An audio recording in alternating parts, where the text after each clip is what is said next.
বিকাশ, rocket এবং নগদ তারা একটি নির্দিষ্ট সার্ভিস চার্জ গ্রহণ করবেন, কিন্তু দুঃখের বিষয় যে তারা একটি ফটকাবাজি ব্যবসা, যেটি পার্সেন্টেজের মাধ্যমে তারা আমাদেরকে সেবা দিচ্ছে, যেটা হচ্ছে 1.85% to 1.65%।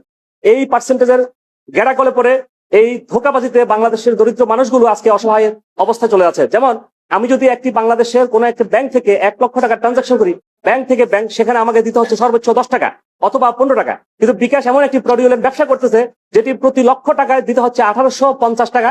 এখন এটা হচ্ছে যে মোবাইল ক্যাশ আউট সার্ভিসেস। আবার আমি যখন একই বিকাশ থেকে যখন সার্ভিস চার্জ দিচ্ছি বিকাশ টু অন্য আদার্স ব্যাংকে, বিকাশ টু ব্যাংক ট্রান্সফার, সেখানে 10 টাকা করে, অর্থাৎ 1 লক্ষ টাকা দিলে আমাকে 1000 টাকা দিতে হচ্ছে। যেটি তাদের কোন সার্ভিস, মোবাইলটা আমার, নেটটা আমার, টাকাটাও আমার, বাট তারা আমাকে সার্ভিস দিচ্ছে। সেই সার্ভিসের বিনিময়ে যে তারা ব্যবসাটা করতেছে টোটালি ফ্রডুলেন্ট। আমরা এটাকে চ্যালেঞ্জ করছি। 2022 সালের যে রেগুলেশন আছে মোবাইল MFS রেগুলেশন 2022, এটার রুল 2 এবং রুল 9, এই প্রেক্ষাপটে মাননীয় আদালত, মাননীয় বিচারপতি mister justice Mujibur Rahman Mia and mister justice Rezaul করিমের মহোদয়ের বেঞ্চে আজকে আমি এই মামলাটা শুনানি করি।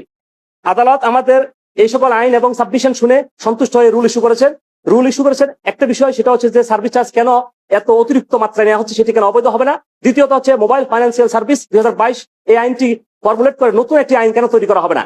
আমাদেরকে অ্যাড করছি, পরবর্তী আমরা অ্যাড করবো যখন প্রয়োজন হবে। বিকাশ, নগদ এবং রকেট, এটাই সবচেয়ে বড়।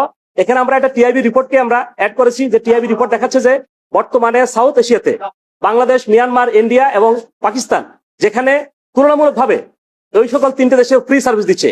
দ্যাট মিনস আমাদের এই ব্যাংকগুলোর সাবসিডিয়ারি কোম্পানি হচ্ছে যে বিকাশ, রকেট এবং নগদ। নগদ হচ্ছে যে পোস্টাল অপারেটরের, বিকাশ হচ্ছে যে ব্র্যাক ব্যাংকের, রকেট হচ্ছে ডাচ বাংলা ব্যাংকের। এই সকল প্রতিষ্ঠানের সাবসিডিয়ারি কোম্পানি হিসেবে তারা মূল কোম্পানির চেয়ে অতিরিক্ত ব্যবসা করতেছে, যেটা বলা হচ্ছে টিআইবি রিপোর্ট 2025-এ।